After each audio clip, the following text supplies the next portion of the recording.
This is ZNS Total Sports, brought to you by Fourth Terrace Diagnostic Center.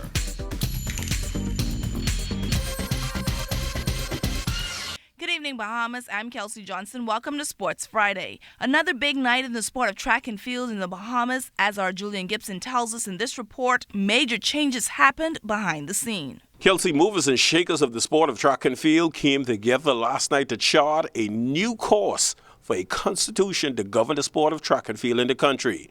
Well, after almost 2 hours of discussions, a new constitution was accepted to the delight of the President, Ruas Carey. It is so historic. We are so overwhelmed and we are so appreciative that the members understand the need to move this federation forward with a document that is going to put us at the top.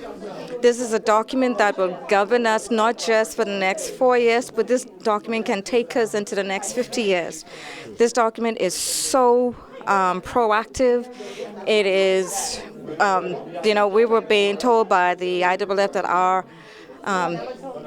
Constitution was archaic from when I was treasurer back in 2008, and for us to now come in, what we campaigned on was constitutional reform. And if you saw us hugging and crying, this moment, we haven't even begun to absorb it yet, but it is huge for us as a federation in terms of how we're going to now move this federation forward. And for those that did not accept the new constitution and really opposed it vigorously, Mrs. Carey had this to say. It is what it is in the process of democracy. You know, we had some persons who were adamant really hard against it, some for personal reasons and some because, well, they just oppose it. They just want us to, remain stagnant. Whatever their personal reasons are, I'm just grateful that the majority of the persons saw the need to move this federation forward. I like the fact that we don't have, we have somebody who can lead, who's not going to be biased. We have a lot of in-house fighting with managing director. They have no allegiance to either side.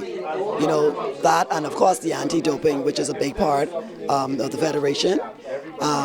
Also the regional. We love the regional because rather than just being isolated to Grand Bahama Association, we're going to spread our wings to Bimini and the Abacos. So it gives us an opportunity to embrace more of the athletes in that area. Now, on a vote of 32-12, a new constitution was accepted.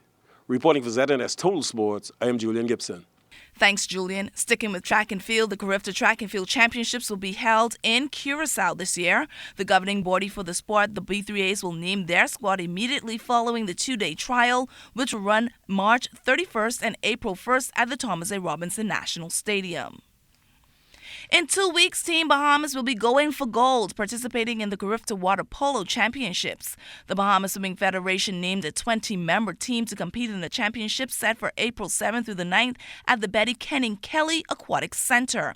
Head coach Laszlo Borbelli will lead Aiden Johnson, LaRon Bain, Jonathan Demerit, Adrian Burrows, Thora Sasso, Damian Gomez, Gabrielle Sastry, Alexander Turnquest, Liam Mills, Nicholas Wallace-Whitfield, Jelani Grant, Gabriel Ensener, Thomas Illing, Sterling Lewis, Marcel Ingram, Saquon Miller, Joshua Knowles, Kenrick Stubbs, Adonis Sasso, and Sean Knowles. President of the Bahamas Swimming Federation, Algernon Cargill, likes the Bahamas water polo's team's chances. What is exciting is we have 3.5 days of jam-packed competition here at the Betty Kelly Kenning Aquatic Center.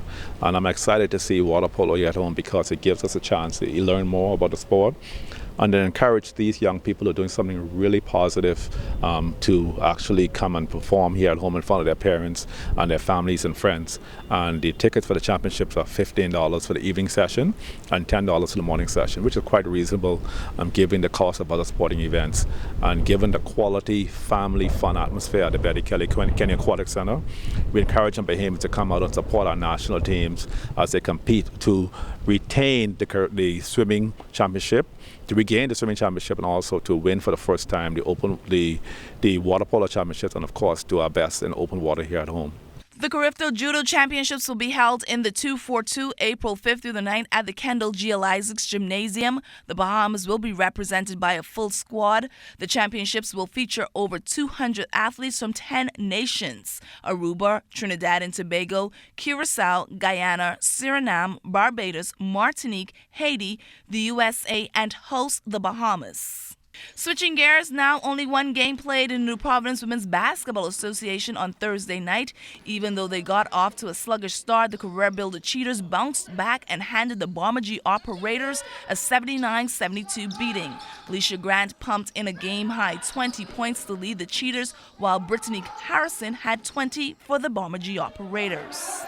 Our Jonquel Jones celebrating a championship victory with Worry Banks in South Korea. Jones, who lost a voice after the championship game, said, and I quote, "Well, the league was good. Definitely a good learning experience in multitude of ways. It was one of the hardest things I did in my life, though. From the practices and being really far away from everyone I knew, it felt great to win the championship after all the hard work. As far as next moves go, I have around 2 weeks before the WNBA training camps begins, so I'm going to relax and attend my best friend's wedding." Dwight Colby and the Kansas Jayhawks advanced into college basketball March Madness Elite 8 with a convincing 98-66 win over Purdue. Colby finished with 2 rebounds and 2 assists, but was basically used on the defensive end to slow down Caleb Swaggin. Kansas now move on to face Oregon on Saturday. Flag football season is in full swing. More than 15 games are played every Sunday at the Winton Rugby pitch. There were no significant changes to the rules this year. There was one minor rule in terms of we removed the 1-yard line of scrimmage. The 1-yard neutral zone that was there before. But outside of it, there were no major rule changes that we had. One thing we know we are looking forward to would be the Nationals, which we implemented last year between Grand Bahama and Nassau, and we hope to have Nationals again this year, late July, which will be between Nassau and Grand Bahama, except Grand Bahama hosted last year, and the expectation is that Nassau will host this year. That's all the time we have for sports. I'm Kelsey Johnson.